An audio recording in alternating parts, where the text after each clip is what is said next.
roll A, take A.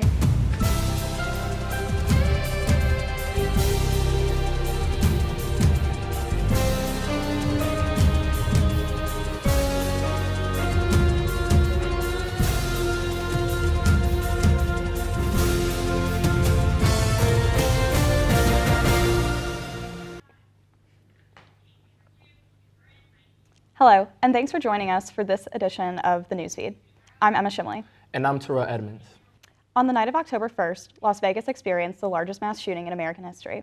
For some, this tragedy is too shocking to comprehend. Unfortunately for others, like those at Virginia Tech, this headline is all too familiar. Newsfeed reporter Virginia Pellington shares with us how Virginia Tech has grown in terms of campus safety since its mass shooting back in 2007. After the April 16th shooting at Virginia Tech, extensive safety measures were employed all over campus, including the blue light system, security cameras, emergency medical stations, and more.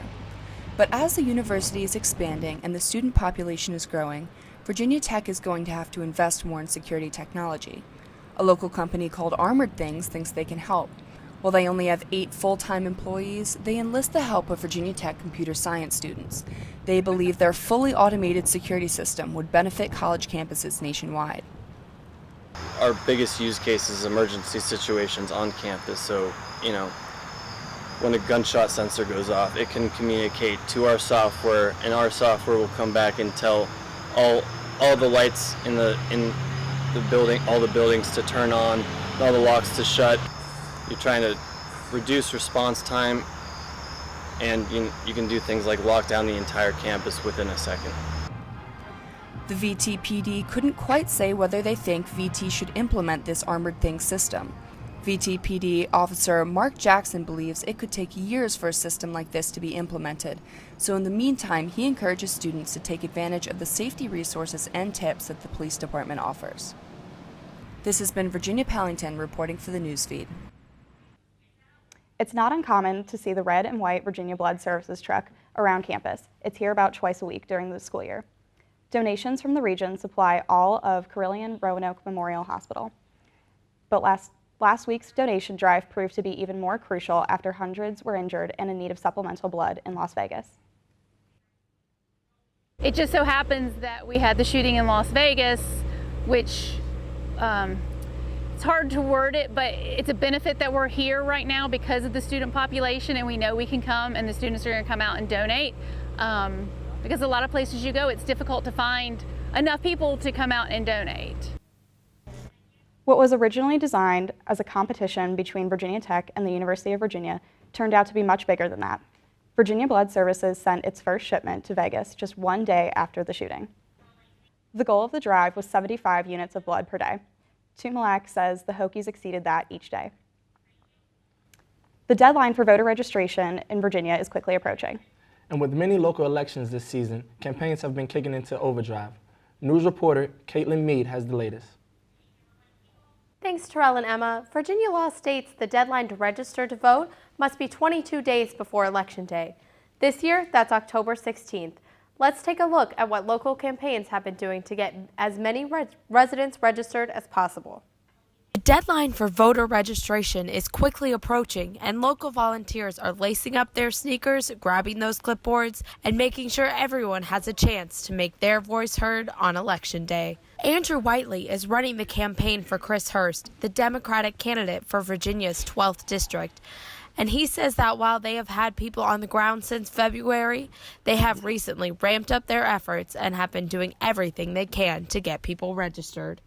Doing tabling, we've also tried to do different events. So for the Clemson game, we had a big tailgate for them to come and get registered there too. So we're kind of doing like an all of the above approach on our end, just to really make sure that folks are registered.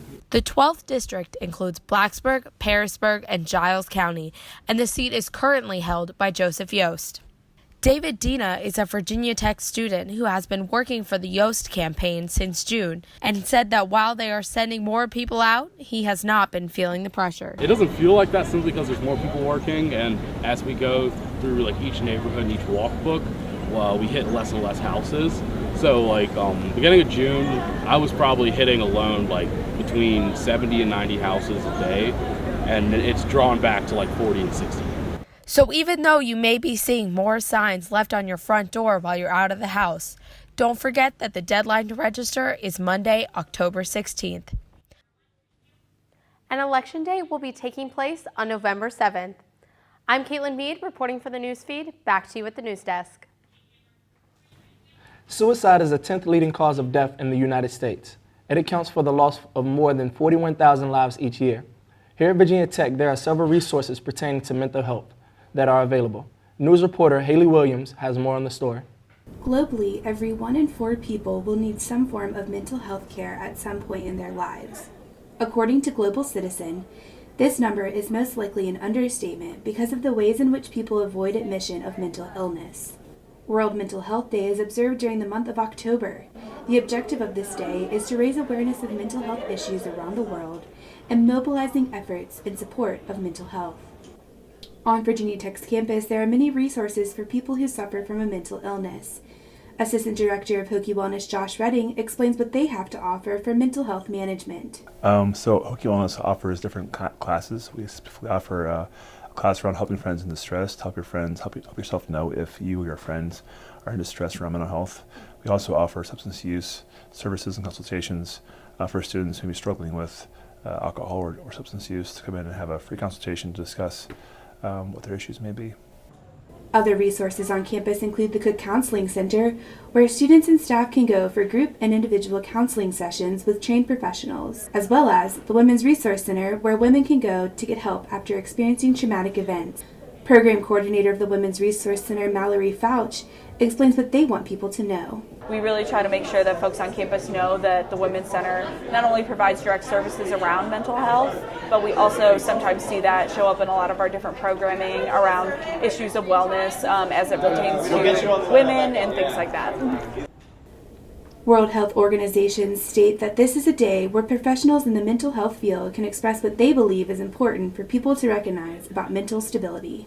In Blacksburg, reporting for the newsfeed, I'm Haley Williams.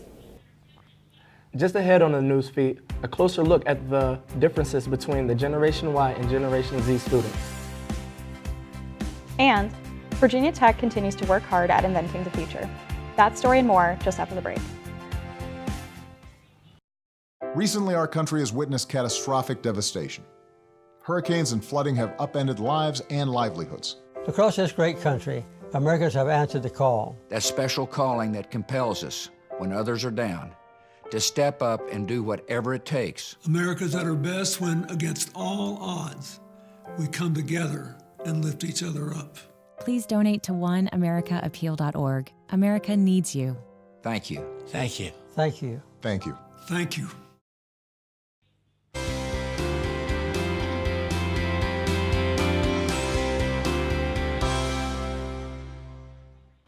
Welcome back to the news feed. I'm Terrell Edmonds. And I'm Emma Shimley. Drones at Virginia Tech have been the topic of discussions in the last year. Last September, drones delivered a Chipotle burrito to campus. This fall, the drones have a place on campus called home. On the western part of the Virginia Tech campus, the duck pond and the Virginia Tech golf course have been staples for years. Soon there will be a new staple. In November, the unmanned aircraft system netted training facility will open its doors. In the past year, the Mid-Atlantic Aviation Partnership has worked diligently to provide a place where students, faculty, and researchers have an easier access to fly their unmanned aircrafts. UAS training facility over there is a netted facility. It was designed to be one of the largest in the country, and what it does is offer a safe place for people to test their systems, so that a lot of the research engineering for unmanned aircraft systems at the university can go there and have a protected environment to do that. Construction at the facility is still going strong. Overseers say there will be a ribbon cutting ceremony November 2nd. Many are familiar with the term millennial, a reference to the generation following Gen Y. Today, they can be found in the workforce as well as college classrooms. But what about the Generation Z? College admissions departments are noticing social and academic differences between the late millennial and early centennial generations.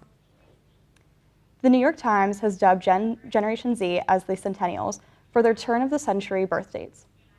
Though a debate exists on the exact year, the centennial generation began between the mid-90s and the early 2000s. Today, they're entering the college education system.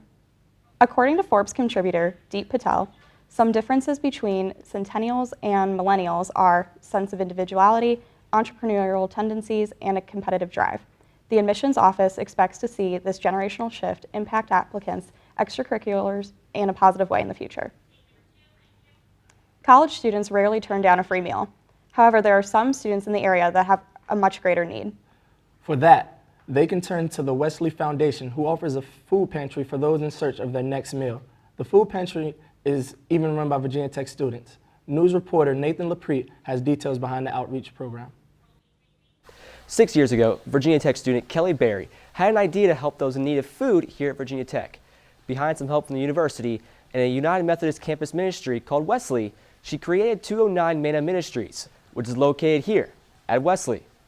Whether it's canned goods or boxed cereals, the food pantry serves close to 30 people a week. Missions Minister Emily Stallings thinks 209 stands out because of its purpose to serve the college community. Food pantries all over the New River Valley are for anyone who needs it, but especially here it's just convenient.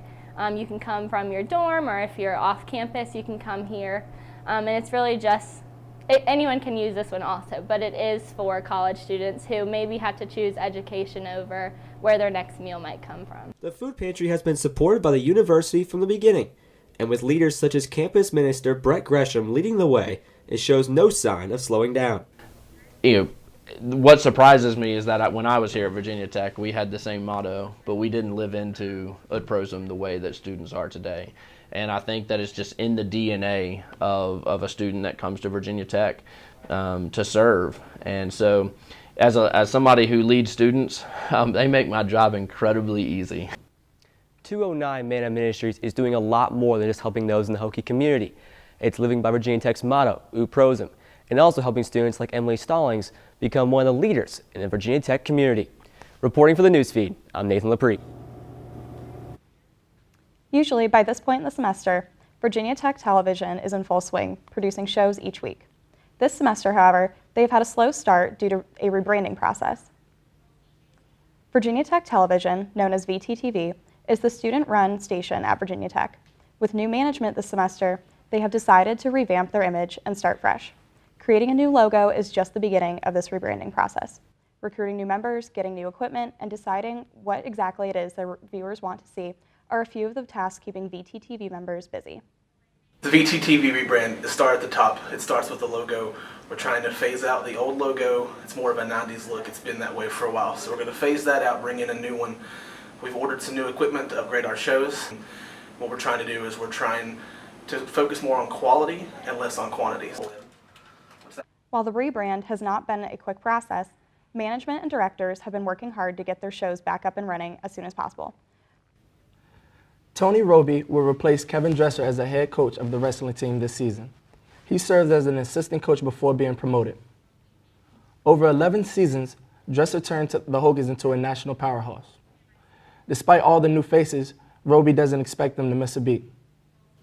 You know, I think it's been a really positive change, and I think if you ask the guys on the team, they love the new coaches, they love the vibe amongst the program, and we're still working incredibly hard. But we definitely have a young team this year. There's no question about that. We lost 4 All-Americans to graduation. As far as, you know, putting tangible things out there, I mean, we want to win the ACC championship every year. We want to compete for a trophy at the NCAA championship. The Hokies will look to finish in the top 10 in nationals for the 5th straight year. Their opener will be on November 4th against Stanford at Castle Coliseum. That will wrap up this edition of the Newsfeed. If you have a story idea for the Newsfeed, let us know. Send us an email at thenewsfeednrv@gmail.com. And as always, you can connect with the Newsfeed on Facebook and Twitter. Thanks for watching. I'm Emma Shimley. And I'm Terrell Edmonds.